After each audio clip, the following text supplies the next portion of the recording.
Saudara-saudara yang terkasih dalam Yesus Kristus, kita bersama-sama di dalam renungan harian kita hari ini. Semoga kita dikuatkan dan diberikan nasihat yang baik. Mari berdoa. Ya Tuhan Allah Bapa kami yang penuh kasih, kami bersama-sama untuk mendengar firman Tuhan dan juga berserah agar kami mengerti dengan lebih baik. Di dalam nama Yesus. Amin. Judul daripada firman Tuhan kita pada saat ini adalah kepimpinan pelayan. Kepimpinan pelayan. Dan ayat renungan di dalam Matius 23 ayat 11 berkata, "Barang siapa terbesar di antara kamu, hendaklah ia menjadi pelayanmu." Dalam salah satu petikan yang paling penting dalam Perjanjian Baru, saudara-saudara, berkenan dengan perkawinan, Paulus menuliskan kata-kata ini. Istri, tunduklah kepada suamimu seperti kepada Tuhan, karena suami adalah kepala kepada istri, sebagaimana Kristus kepala jemaat dan penyelamat tubuh itu. Oleh itu, sebagaimana jemaat tunduk kepada Kristus, begitulah juga istri terhadap suami dalam segala hal. Efesus 5 ayat 22 hingga 24. Kata-kata ini diasingkan dari konteks awal dan dari konteks Alkitabiah yang lebih besar. Telah disalahgunakan untuk mewakili apa yang Paulus dan Tuhan ingin katakan mengenai hubungan seorang wanita terhadap suami dan dengan cara yang salah. Menegaskan bahwa istri harus menjadi tidak lebih daripada seorang hamba, seperti tunggul, dan sebagai seorang pelayan siap memenuhi setiap kehendak, keinginan, dan perintah suaminya. Saudara-saudara, banyak orang mengambil ayat ini dan mereka menganggap istri itu sebagai seorang hamba, di mana hamba akan tunduk kepada tuannya. Tetapi ayat ini tidak mengajarkan seperti itu. Ayat ini begitu indah, begitu memberikan nasihat. Mari kita gunakan petikan hari ini untuk hubungan dengan Efesus dan mengambil beberapa garis panduan Alkitab untuk hubungan perkawinan yang sehat. Nah, mari kita lihat apa yang ingin diberikan nasihat kepada kita pada hari ini. Yang pertama, suami ialah kepala kepada istri. Walaupun sesetengah orang memandang ini seperti seorang laki-laki memegang kedudukan yang lebih tinggi daripada suaminya, Paulus menerangkan ia sebagai sebuah hubungan yang saling tunduk dan saling bergantung. Dia menuliskan, tunduklah kepada satu sama lain dengan bertakwa kepada Kristus. Efesus 5 ayat 21. Kepala tidak boleh hidup tanpa tubuh, begitu juga tubuh tidak boleh hidup tanpa kepala. Maksudnya di sini adalah saling menghormati satu sama lain.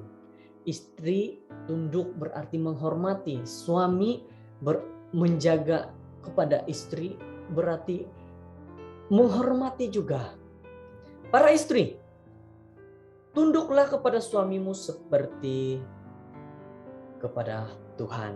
Paulus tidak mengatakan bahwa para suami itu Tuhan mereka yang harus disembah-sembah. Suami bukan harus disembah-sembah.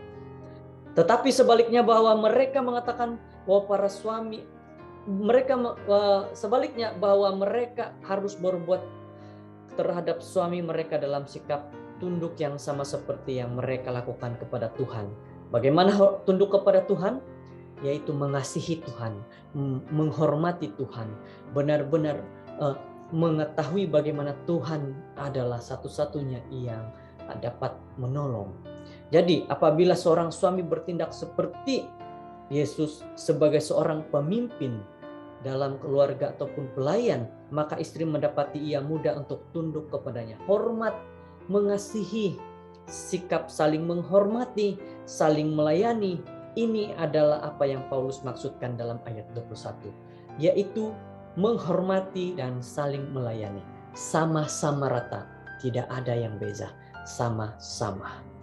Mari kita lihat bahwa Tuhan menginginkan supaya suami istri itu saling menolong satu sama lain.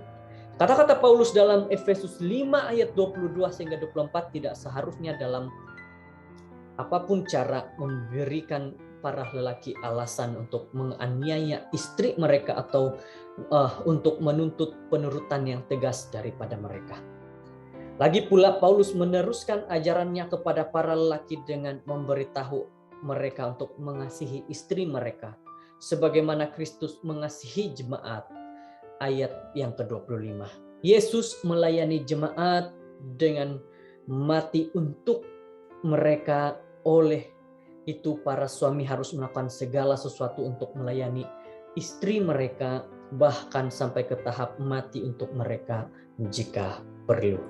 Itulah dikatakan daripada awal renungan kita mengajarkan kepada kita, istri mengasihi suami, suami mengasihi istri. Istri hormat kepada suami, suami hormat kepada istri. Bapa, Tuhan ajarlah kami untuk menjadi pelayan yang rendah hati kepada pasangan kami. Dan untuk memperlakukan satu sama lain dengan kasih yang sama yang anak-Mu miliki untuk kami. Di mana Dia telah menunjukkan dengan mati di kayu salib. Saudara-saudara, sebagai keluarga, sebagai suami dan istri, mari kita menjadi pelayan kepada keluarga kita masing-masing. Menjadi hormat kepada pasangan kita masing-masing. Istri dan juga suami saling mengasihi bersama-sama. Kiranya kita diberkati dengan firman Tuhan hari ini. Mari berdoa.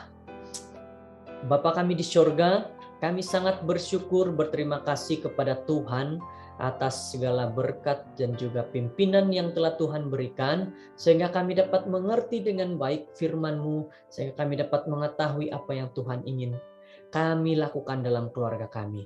Sebagai suami, kami harus mengasihi, menjaga, menghormati juga istri. Begitu juga dengan istri, yaitu mengasihi suami, menghormati dan melindungi juga suami. Terima kasih Bapa, nasihat-Mu yang begitu baik kepada keluarga kami hari ini. Jikalau kami sudah melakukan hal yang tidak benar kepada istri kami, kepada suami kami, tolong ajar kami untuk menjadi lebih baik lagi. Terima kasih Tuhan, inilah doa kami dalam nama Yesus. Amin.